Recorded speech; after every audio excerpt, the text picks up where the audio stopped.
नमस्कार, city news Bareilly में आपका स्वागत है। मैं हिना खान। आइए चलते हैं आज के समाचारों की ओर। मकर संक्रांति पर्व के चलते जगह जगह हुआ खिचड़ी भोज का आयोजन। मकर संक्रांति पर्व के चलते जगह जगह लोगों ने खिचड़ी भोज का आयोजन कराया, जिसमें लोगों ने खिचड़ी भोज का जमकर आनंद लिया। इस मौके पर चौपला पुल के पास 8 साल से खिचड़ी भोज करा रहे अनिल मलिक ने बताया कि उन्हें खिचड़ी भोज कराने का मकर संक्रांति पर्व पर बहुत ही महत्व होता है। इस दिन लोगों को भोजन कराने से पुण्य की प्राप्ति होती है। इसके बारे में जानकारी देते हुए आयोजक अनिल मलिक ने बताया। हमें पिछले 8 सालों से लगातार मकर संक्रांति हम लोग करते हैं खिचड़ी भोज का। क्या उद्देश्य है इस कार्यक्रम का? उद्देश्य ये है कि एक तो पर्व है हम लोगों का जो फसल कटने का, मकर संक्रांति पे दान करना सबसे उच्च माना जाता है। वहीं श्यामतगंज साईं मंदिर में भी खिचड़ी भोज का आयोजन कराया गया, जिसमें लोगों ने श्री साईं बाबा के चरण स्पर्श का खिचड़ी भोज का आनंद लिया। इसके बारे में जानकारी देते हुए पंडित सुशील पाठक ने बताया। वैसे तो प्रतिदिन इस मंदिर में गरीबों के लिए खिचड़ी बांटी जाती है, परंतु विगत कई वर्षों से सुबह 8 बजे से और रात्रि 10 बजे तक अभी तक आज इस बार 15 तारीख पड़ रही है लगातार कई दिन से, तो हमने 15 घंटे यानी 11 बजे तक खिचड़ी बटेगी।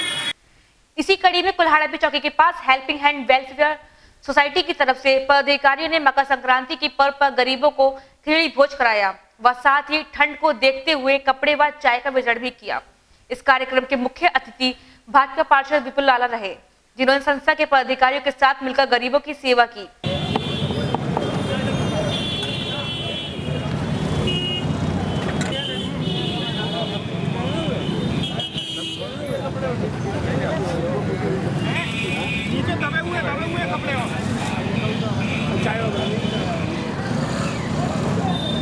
इस मौके पर संस्था के पदाधिकारी इंद्रदेश कुमार सक्सेना ने बताया।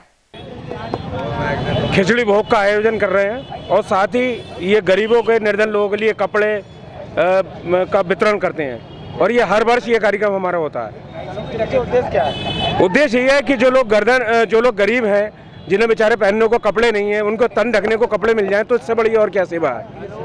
वहीं कार्यक्रम के मुख्य अतिथि भाजपा पार्षद विपुल लाला ने कहा, ये एक समाज की व्यवस्था है। मकर संक्रांति पर कुछ इस बहाने गरीब जन को खिचड़ी के माध्यम से और जो पुराने कपड़े जो हम लोगों के पहनने के उद्देश्य से नहीं रहते और किसी के काम आ सकते हैं, ये एक अच्छे मन में भावना लेकर कि इन कपड़ों का वितरण क्यों ना उन लोगों के मध्य किया जाए जो लोग इन कपड़ों का इस्तेमाल कर सकते हैं। इस मौके पर मनीष सक्सेना, अनमोल सक्सेना, उपेंद्र जैन, सोनू सक्सेना, विष्णु गुप्ता, बबलू सक्सेना, गौरव सक्सेना आदि मौजूद रहे। वहीं गुजरबाग मंदिर प्रांगण में मकर संक्रांति पर बहुत ही धूमधाम के साथ मनाया गया, जिसमें आयोजकों द्वारा खिचड़ी भोज का आयोजन किया गया, जिसमें क्षेत्रवासियों ने खिचड़ी भोज का आनंद लिया। इस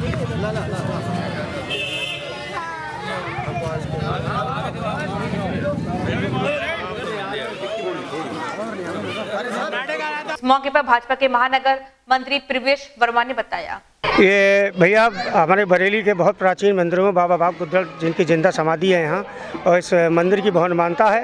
प्रत्येक वर्ष की भांति हर वर्ष यहाँ पर मकर संक्रांति के शुभ अवसर पर खिचड़ी भोज का सहभोज किया जाता है, जिसमें क्षेत्र के सभी लोग मिलकर अपना योगदान करते हैं और हमारी ये रहता है कि हम ज़्यादा से ज़्यादा गरीबों तक भोजन जिनको नहीं मिलता उन तक भोजन पहुंचाएं। और आज इस मकर संक्रांति के अवसर पर मैं आपके चैनल के माध्यम से प्रभु से समस्त विश्व शांति के लिए दरखास्त करता हूं। इस अवसर पर विशाल, राकेश पंडित, यादाराम, विक्की सिंह, मुकेश सक्सेना, कुणाल देवल, वसीम उद्दीन आदि लोग मौजूद रहे। अज्ञात वाहन ने बाइक सवार को उतारा मौत के घाट, साथ ही जूझ रहा है जिंदगी की मौत की जंग। थाना फरीदपुर के बक्सरिया निवासी 28 वर्षीय वेदपाल अपने दोस्त रोशन के साथ बीती रात रिश्तेदारी से घर लौट रहा था। इस बीच जेड होटल के पास उन्हें अज्ञात वाहन ने टक्कर मार दी, जिससे वेदपाल व रोशन गंभीर रूप से घायल हो गए। इलाज के लिए उन्हें शहर के निजी अस्पताल में भर्ती कराया गया, जहां आज वेदपाल की इलाज के दौरान मौत हो गई। वहीं रोशन की हालत गंभीर बताई जा रही है। इसके बारे में जानकारी देते हुए मृतक के भाई आकाश ने बताया, वेदपाल कहाँ जा रहे थे, कैसे खत्म हुए? रिश्तेदारी से वापस हो रहे थे फरीदपुर के लिए। हाँ, और आजकल गेट के बाद में ये काय से थे? ये बाइक से थे।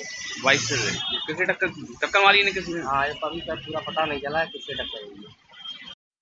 अर्बन कोऑपरेटिव बैंक के एटीएम का केंद्रीय मंत्री संतोष गंगवार ने किया उद्घाटन। उपभोक्ताओं को ज्यादा से ज्यादा लाभ मिले, इसके लिए तमाम बैंक अपने अपने उपभोक्ताओं के लिए ज्यादा से ज्यादा सेवा देने के लिए तत्पर रहते हैं। इसी के चलते अर्बन कोऑपरेटिव बैंक के पदाधिकारियों ने भी अपने उपभोक्ताओं को किसी तरह की दिक्कत ना हो, उसके लिए शहर में अब तक 9 एटीएम खोल रखे हैं। उपभोक्ताओं की मांग पर मंगलवार को बैंक की तरफ से 2 नए एटीएम और खोले गए हैं, जिसका उद्घाटन केंद्रीय मंत्री संतोष गंगवार ने किया। हार्टमैन रोड पर आनंद विहार कॉलोनी के पास नवनिर्मित एटीएम का उद्घाटन करने पहुंचे केंद्रीय मंत्री संतोष गंगवार, जिन्होंने एटीएम पे लगे रिबन को काट कर शुभारंभ किया।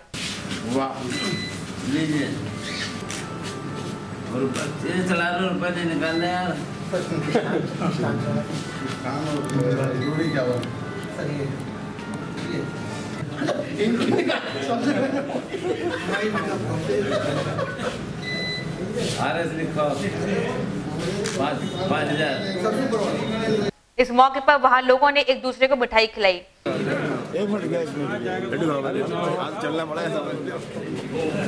प्रेमनगर शाखा में दूसरे एटीएम का उद्घाटन किया। इस मौके पर उपभोक्ताओं ने बैंक के आला अफसर व केंद्रीय मंत्री संतोष गंगवार को बधाई दी। इस मौके पर बैंक के जीएम श्रीपाल कश्यप ने बताया कि इस एटीएम में कभी पैसा खत्म नहीं होगा। इसकी जानकारी देते हुए उन्होंने कहा, अब तक हमारे बैंक के 9 एटीएम पहले से चल रहे हैं, 2 एटीएम का आज उद्घाटन हो रहा है। इसकी खास बात क्या है? खास बात यह है कि दूसरी बैंकों में अक्सर कई बार स्ट्राइक हो जाती है, 3-3, 4-4 दिन बैंक बंद हो जाते हैं तो लोगों को कैश नहीं मिल पाता। तो हमारे एटीएम पे क्योंकि हमारा बैंक 365 दिन चलता है तो सारी दिन ब्रांचें खुलती हैं, तो कभी भी हमारा एटीएम कैश की कमी से बंद नहीं होता किसी भी हालत में। वहीं अर्बन कोऑपरेटिव बैंक के उपाध्यक्ष प्रमोद सक्सेना ने कहा, आज मैं अपने यहाँ सभी अंशधारकों, सम्मानित बरेली के नागरिकों, बैंक के कर्मचारी, बोर्ड ऑफ डायरेक्टर और विशेष रूप से हमारे जो चीफ प्रमोटर माननीय संतोष कुमार गंगवार जी जो केंद्र में मंत्री हैं, मैं उनका आभारी हूँ। इस कार्यक्रम में वो मुख्य अतिथि के रूप में रहे और बाकी सभी लोगों का ये सहयोग रहा।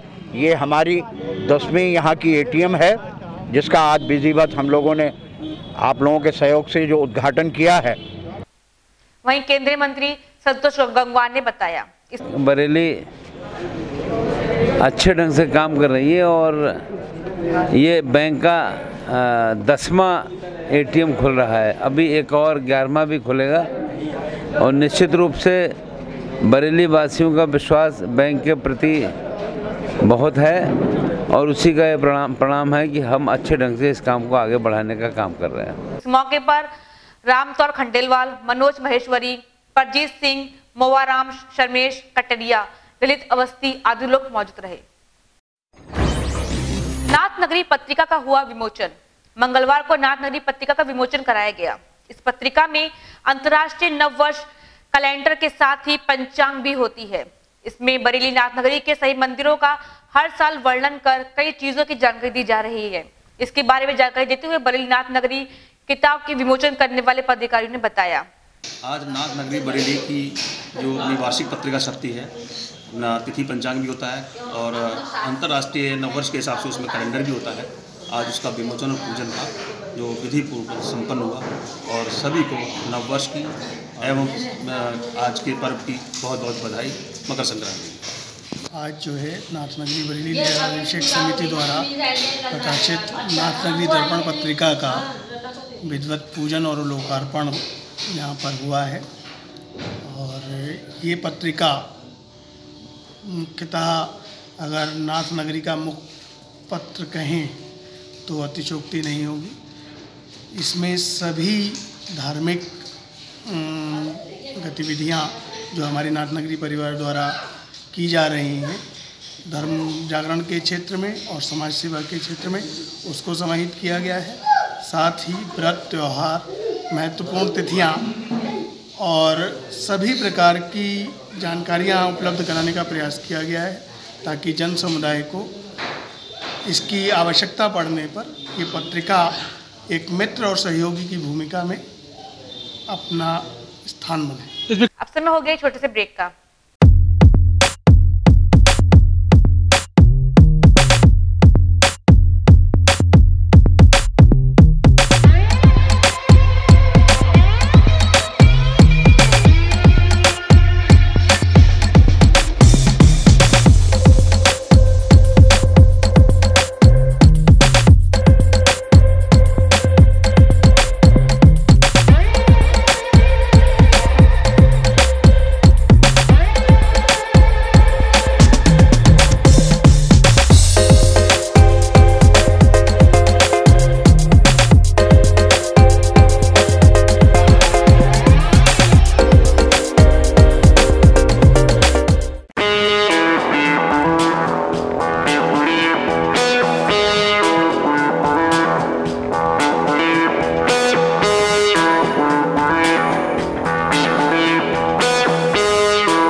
ब्रेक के बाद फिर आपका स्वागत है।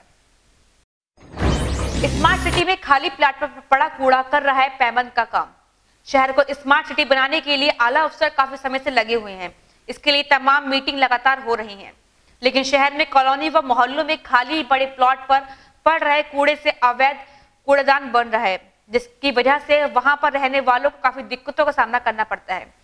प्रशासन इस ओर आंखें मूंद कर बैठा है। आगामी आने वाली गर्मी में इस कूड़े से बीमारी फैलने का डर है। इस मामले में उत्तर प्रदेश उद्योग व्यापार प्रतिनिधि मंडल के महानगर महामंत्री मनोज ने इस समस्या पर खेद जताते हुए कहा, मैं तो नगर निगम प्रशासन से यही कहना चाहूँगा कि जो प्लाट खाली पड़े हुए हैं कॉलोनियों में, जहाँ जहाँ कॉलोनी मान लीजिए 20 मकानों की कॉलोनी है तो 1-2 प्लाट पड़े हुए हैं, उन पर लीगल नोटिस प्रशासन भेजे, नगर निगम प्रशासन, और सख्त कार्रवाई करे। अगर तो भी ना माना जाए तो उनके ऊपर जुर्माने की व्यवस्था डाली जाए, ताकि बरेली शहर खाली सिविल लाइंस तक सीमित नहीं है कि सिविल लाइंस को स्मार्ट करना है या डीडीपुरम को स्मार्ट करना है। बरेली शहर पूरे महानगर को स्मार्ट बनाना है, और हम लोगों की भी थोड़ी सी ये ड्यूटी बनती है, शहर के नागरिकों की, सभी तमाम नागरिकों की, कि हम भी अपने क्षेत्र को पूरी तरह साफ रखें। रक्तदान महादान को कृत्याग कर रहे हैं बरेली के सर्वेश वर्मा। बरेली के सर्वेश वर्मा गुद्दड़बाग में रहते हैं, जिन्होंने पिछले 1 साल से उन लोगों को रक्त दिलाने का बीड़ा उठाया है जिन्हें रक्त की जरूरत होती है। अगर कोई दुर्घटना में घायल होता है तो उसे सबसे ज्यादा रक्त की जरूरत होती है। ऐसी स्थिति में अगर ब्लड नहीं मिलता तो उस व्यक्ति की जान भी चली जाती है। इस समय को देखते हुए उन्होंने इस काम को शुरू किया और बरेली ब्लड सेवा ग्रुप के बैनर पर यह कार्य प्रारंभ किया। यह बरेली ही नहीं, आसपास के जिले में भी जरूरतमंदों को रक्त मुहैया कराते हैं। उन्होंने अपने मोबाइल में 27 ग्रुप बना रखे हैं, जिनमें एक ग्रुप में 250 लोग जुड़े हैं। सभी बड़ी समस्या आने पर रक्त देने को तैयार रहते हैं। एक संक्षिप्त मुलाकात में उन्होंने सिटी न्यूज को जानकारी देते हुए कहा, सर ऐसा है कि हम एक बरेली से ब्लड सेवा ग्रुप के तत्वाधान में एक हम ग्रुप चलाते हैं, और जो हम व्हाट्सएप बनाते हैं उनमें उन लोगों को जोड़ते हैं, और लोगों के द्वारा उसमें हमारे को मैसेज होता है। उस मैसेज के दौरान जो लोग हमारे से जुड़े होते हैं, हम उनको वो मैसेज दे करके उनके द्वारा और अपने द्वारा ये मदद को पूरा करते हैं। ऐसे शहर के साथ साथ और कहाँ होता है? शहर के साथ साथ शहर के आसपास जितने भी क्षेत्र हैं, जैसे बदायूं हो गया, पीलीभीत हो गया, इधर पूरा कुमाऊं हो गया, उत्तरांचल हो गया, और इसमें बिजनौर हो गया, मुरादाबाद हो गया। इसके अलावा यूपी के बाहर भी अगर कोई डिमांड आती है, दिल्ली बम्बई की भी कोई डिमांड आती है, तो हम उसको, पटना तक की कोई भी आती है, उसको पूरा करने की कोशिश करते हैं। अब एक विशेष सूचना, खबर देखने के लिए अपने मोबाइल के YouTube पर जाकर सिटी न्यूज को सब्सक्राइब कर सकते हैं। सिटी न्यूज में खबर देने के लिए हमारे नंबर संपर्क करें, फोन नंबर 8954961313, या फिर हमारे कार्य पर संपर्क कर सकते हैं। हमारा पता है सिटी न्यूज बरेली, निकट गंगाशील हॉस्पिटल, डीडीपुरम, बरेली। समाचार से सही खत्म होता है। अगले बुलेटिन में फिर मुलाकात होगी। नमस्कार।